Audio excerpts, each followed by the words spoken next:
Se você não quer emagrecer, ignore esse anúncio. Mas se você não está se sentindo bem com seu corpo, sente que precisa melhorar, já tentou de tudo e não consegue emagrecer, então clique no primeiro link da descrição e conheça um método totalmente prático e simples. São apenas 10 semanas para ter o resultado dos sonhos, com dezenas de videoaulas de treino e nutrição e mais 3 bônus totalmente grátis. Muito cuidado, porque é muito legal estar dentro da Globo, como vocês que são uma referência de podcast, mas você vira um canhão, né? Tudo que você fala tem uma repercussão muito grande, pro bem e pro mal.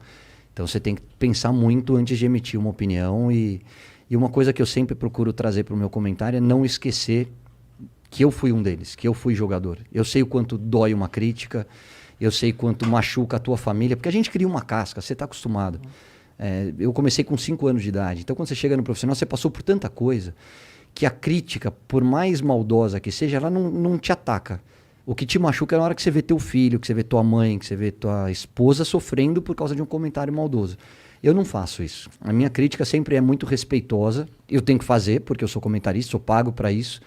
Agora, eu não preciso falar que o Igor é uma porcaria e que não merece vestir a camisa do Flamengo. Eu posso dizer que hoje ele não está num dia bom e que talvez fosse importante uma substituição para mudar um pouquinho o jeitão de jogar. É a forma que eu procuro tratar, não esquecendo que antes do jogador tem um ser humano e ele tem família e eles ficam chateados, assim. E hoje em dia, tipo, a internet trouxe muitas coisas boas, mas assim, lá no passado a pressão era diferente, né? Porque hoje é todo momento, todo lugar, você não tem um segundo de paz, né? A não ser que você desligue tudo, né? E é difícil desconectar hoje em dia. Os caras criticam o Neymar, né? Demais, né? E tantos jogadores, foi pra noite, tá na balada.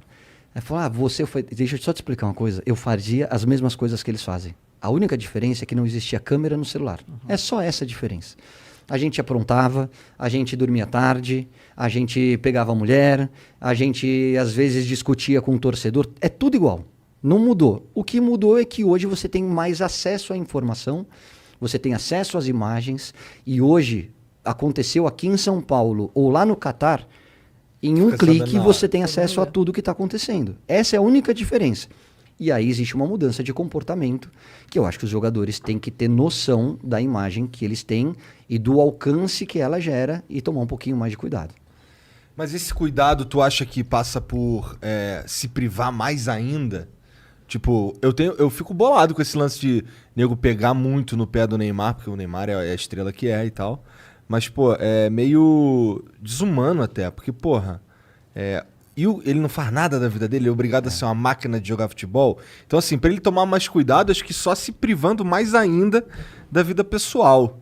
Então tem uma linha aí difícil pra caramba. Difícil. De o que eu vou fazer aqui e correr o risco de me expor, ou não vou fazer nada e vou ser só uma máquina. Os caras enlouquecem também. Enlouquece. Só de trabalhar sem parar, tem que fazer alguma coisa. Você já conheceu algum jogador que fosse essa máquina, tipo assim, ele só joga bola e o foco dele total nisso e mais nada?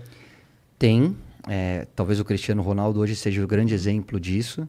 O Messi também. E aí eu acho que a comparação ela é um pouco maldosa. O Neymar é muito... O Neymar, o Messi, o Cristiano Ronaldo, o Mbappé, para mim, e talvez eu colocasse o De Bruyne aí nesse quinteto, são os maiores jogadores do mundo na atualidade. Acho até que o Cristiano Ronaldo e o Messi já num outro momento de carreira, e acho que hoje, tecnicamente, na parte técnica, o Neymar é o mais completo deles. Só que o Neymar tem essa rejeição por conta da imagem dele. Olha o que o Cristiano Ronaldo e o Messi fazem e o que o Neymar faz. Cara, os dois são casados, com um filho constituído, e o Neymar é solteiro. Você solteiro tem um comportamento diferente da vida de casado. Neymar faz algumas bobagens? Faz. Se expõe? Se expõe. Cara, mas é isso. Você não... Talvez, cada um... Você tem que encontrar o equilíbrio. Da mesma maneira que eu falei, cara, eu encontrei o equilíbrio na minha vida em relação ao meu trabalho e ao crescimento dos meus filhos.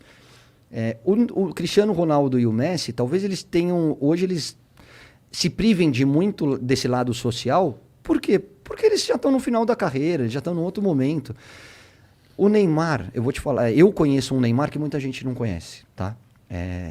O Neymar pai, que trouxe a família para morar, da ex-esposa para morar em Paris para ficar perto do filho, que tem uma fundação que gera emprego, que gera oportunidade e que durante a pandemia não demitiu nenhum funcionário e todos eles tem as questões dos patrocínios, mas que paga do bolso dele.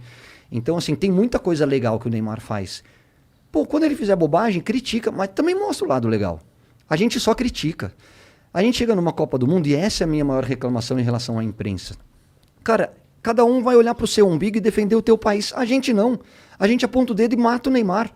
Ah, porque ele é cai-cai, porque ele tá isso, porque ele tá... Cara, você não vê os caras da França fazendo isso com nenhum jogador da França, da Itália, da Inglaterra. Cara, a crítica, ela é construtiva. Mas eu acho que você tem que ter um certo discernimento, tem um limite. E eu acho que no caso do Neymar, as pessoas passam do limite. Volto a dizer, muitas vezes ele dá mole. Muitas vezes ele bate de frente de uma maneira que ele não deveria. E uma vez eu falei, cara, você vai ficar chateado comigo, você pode não gostar do que eu te falar, só que um dia você talvez dê importância. Você está errado por causa disso.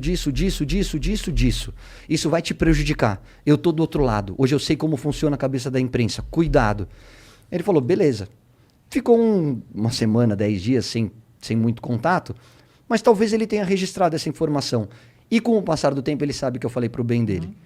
Talvez tenha entrado por um ouvido e saído pelo outro, não sei. A forma como ele digeriu o meu comentário, eu não estou dentro da cabeça dele, nem convivo com ele para saber. Mas eu, como amigo, eu acho que eu precisava falar. Eu falei. Ele é um menino, ele não é mais um menino, ele já tem quase 30 anos de idade. Ele é responsável por tudo aquilo que ele faz.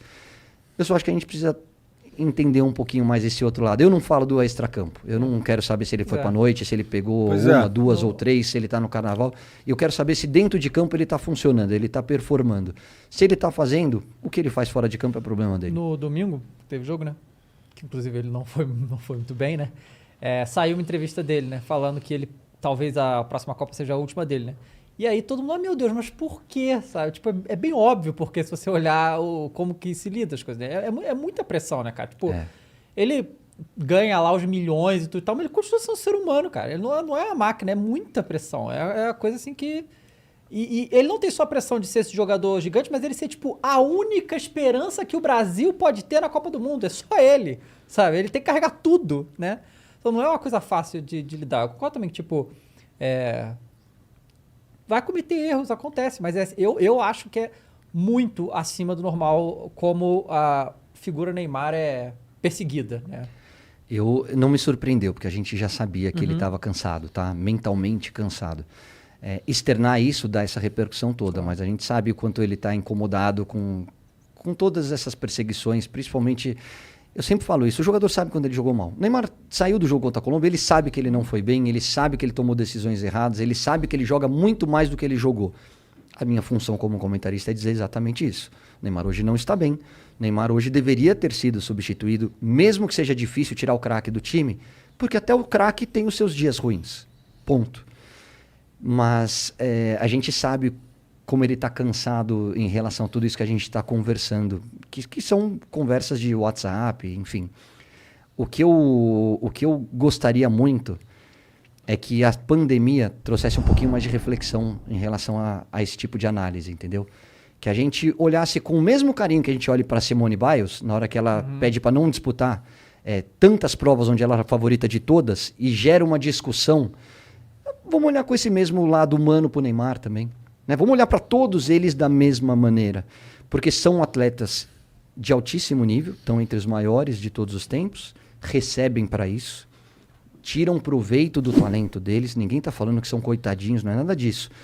Mas não vamos esquecer que antes do ser humano, antes do atleta existe o ser humano. E que ele é passível de erro. Vai ter o dia ruim do Neymar, como teve o dia ruim do Messi, como teve o dia ruim do Cristiano. Todo mundo um dia falha. E aí no dia da falha tem aqueles que vão pisar na tua cabeça e aqueles que te derem a mão. Isso é construção. Hoje eu, como comentarista, tenho alguns posicionamentos diferentes da maioria, tá? Então a imprensa sempre fala, vocês vão ouvir direto e aí quando pedem minha opinião eu fico contrário a eles. Eles falam, porque hoje o treino é tudo fechado. A Itália abre, a Inglaterra abre, o Manchester City abre. Só a imprensa quer que abra. E aí na hora que você divulga, você está dando arma para o seu adversário. Então por que precisa abrir? Porque as relações são muito diferentes. São mesmo. A minha relação, na minha época, a minha relação com a imprensa era muito mais aberta. A gente tinha muito mais proximidade com os jornalistas. Mas é uma construção. Por que o jogador é emitido? Você já se perguntou por que ele não quer falar com você? Cara, eu converso com os jogadores. Quando eu preciso ligar para algum deles, eles me recebem com o maior prazer do mundo. Isso é construção. Porque talvez eles me recebam porque eles sabem que quando eles vão mal, eu falo que eles vão mal. Mas eu não piso na cabeça deles. Então, hoje, talvez aqueles que se queixam são os primeiros a dar porrada nos caras. E aí depois você quer uma exclusiva. Pô, na hora que você teve a oportunidade, você pisou na cabeça dele. Agora você quer uma exclusiva? É ação e reação. Você planta, você colhe. Se você não foi legal, por que o cara tem que ser legal com você? Porque bate, você tem que dar a outra face. Tem que dar o pelo amor de caramba, Deus. meu. Se você bateu, você vai apanhar. É simples assim.